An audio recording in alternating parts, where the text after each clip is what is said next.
A massive, love-struck monster named Gorina has been chasing after Sejun, desperate and relentless. But before she can close the distance, something small and fast slams into her head with surprising force. It's Kuengi, the little red bear cub, swinging a wooden weapon with everything he's got. The blow staggers Gorina, sending her stumbling backward, dazed and defeated for now. Kuengi doesn't waste a second celebrating the hit. The moment he spots Sejun, his entire focus shifts. He leaps down and sprints toward his owner, practically glowing with excitement. Sejun, equally relieved, steps forward to meet him, and the two share a heartfelt reunion. But Kuengi's affection comes with consequences. His hug is so strong that Sejun's body actually registers the impact as a threat. A system notification flashes, confirming that Sejun's innate resistance has activated just to handle the pressure. Despite the discomfort, the moment is filled with warmth, both of them clearly happy to be back together. Nearby, Kuengi is welcomed by a group of monkeys who treat him like royalty after watching him take down Gorina. He's offered food, praised as a hero, and seems perfectly content basking in the attention. Meanwhile, Theo asks Kuengi how he managed to track them down without any tools or navigation. Kuengi's answer is simple. He followed the scent of Sejun's cooking from miles away. It's a lighthearted explanation, but it also reinforces just how attuned Kuengi is to Sejun, having traveled all the way to a dangerous, unfamiliar floor just to find him. Sejun tries to lift Kuengi affectionately, but the attempt backfires immediately. Kuengi has clearly grown both in size and strength, and the strain causes Sejun real pain. Another system message pops up, again referencing his passive resistance kicking in. It's a small comedic beat, but it also subtly signals how much Kuengi has changed since they were separated. With the immediate danger behind them, the group shifts focus to their ongoing project, restoring the banana farm on this floor, which Sejun has now taken responsibility for. He reaffirms his commitment to the monkeys who've been counting on him, gently reassuring one of the smaller monkeys perched on his shoulder before getting back to work. That sense of calm doesn't last long. Without warning, a massive explosion erupts from somewhere deep in the jungle. The shockwave is strong enough to be felt from a distance, and the sky fills with rising smoke from a distant, ominous red mountain. Everyone freezes. Theo in particular seems unsettled. His instincts are reacting to something about that mountain, though he can't quite explain why. The story then shifts to reveal what's actually happening at the source of that explosion. Deep within an abandoned, unstable mine, the sorceress Iona has just narrowly escaped disaster. Using a defensive spatial spell, she avoided what could have been a fatal collapse. As she moves cautiously through the darkness, she considers the possibilities. Was this some kind of chain reaction from leftover unstable magic in the mine? Or could it have been deliberate, possibly the work of a figure she refers to only as Ganoba? She decides not to dwell on theories for now and instead focuses on finding a way out. As she presses forward, Iona senses something unusual, a strange, powerful energy radiating nearby. From the shadows, a glowing crystal emerges, surrounded by a pulsing blue aura.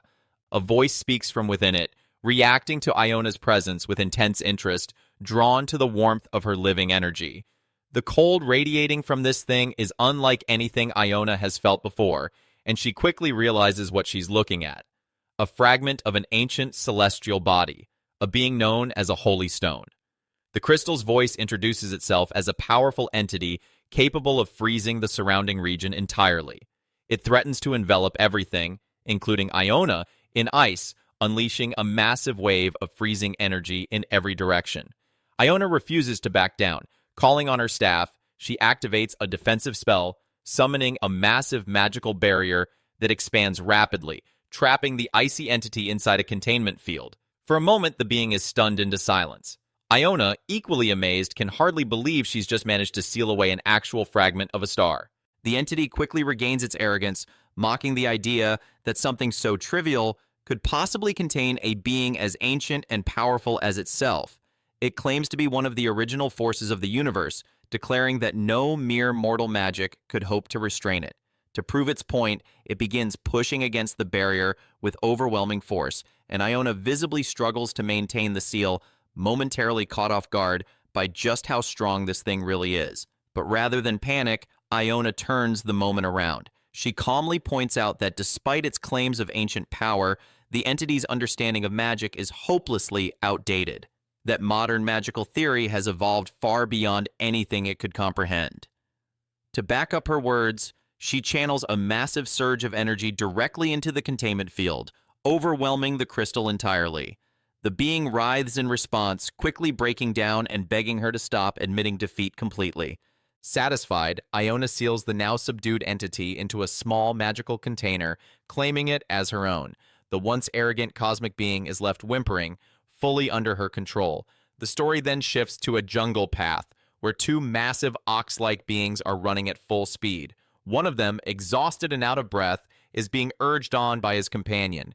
As they reach a clearing, they spot the same distant red mountain and the smoke rising from it. Worry sets in immediately.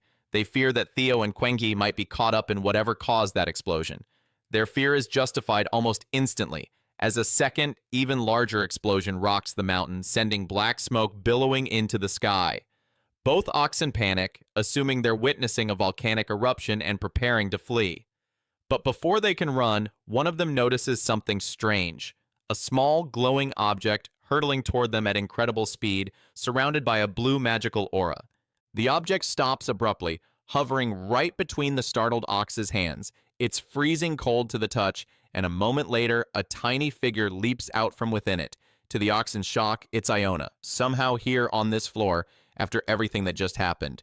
Back at the farm, Sejun and the others are still recovering from the shock of the explosion, relieved that the danger seems distant enough not to affect them directly. One of the larger monkeys reassures him that the floor should be safe from any fallout. Still, Theo remains visibly on edge, unable to shake the feeling that something about that mountain matters more than it should. Trying to move past the unease, Sejun suggests they get back to restoring the farm. As everyone falls into rhythm, Sejun demonstrates just how much his abilities have grown, placing both hands on two separate banana trees at once and channeling a surge of golden green magic into both simultaneously, instantly revitalizing them. Theo is visibly impressed, noting that Sejun's control and power have clearly leveled up. A new system notification confirms it, marking an upgrade to one of his core farming-related abilities.